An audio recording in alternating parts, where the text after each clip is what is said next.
ایک سنسان گاؤں کے کنارے پرانا خستہ حال گھر تھا۔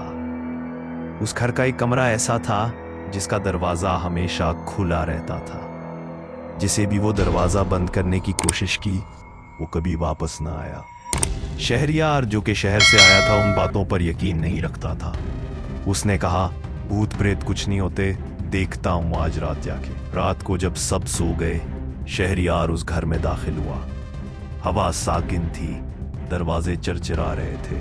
اس نے اس مشہور کمرے کا دروازہ دیکھا، واقعی کھلا تھا۔ شہریار نے ہمت کی اور دھیرے سے دروازہ بند کر دیا۔ اچانک کمرے کے اندر سے ہنسنے کی آواز آئی، بجلی چلی گئی، اندھیرا چھا گیا، دروازہ دھڑام سے دوبارہ کھل گیا۔ شہریار نے موبائل کی روشنی جلائی، اندر کوئی نہیں تھا، مگر دیوار پر تازہ خون سے لکھا تھا دروازہ کبھی بند نہیں ہوتا۔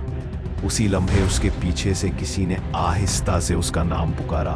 شہریار اس نے پیچھے مڑ کے دیکھا، ایک کالی آنکھوں والی عورت بغیر چہرے کے اس کے پیچھے کھڑی تھی، اور وہیں اندھیرے میں شہریار کی آخری چیخ دب گئی۔ اگلی صبح کمرہ پھر کھلا تھا، لیکن اب وہاں دیوار پر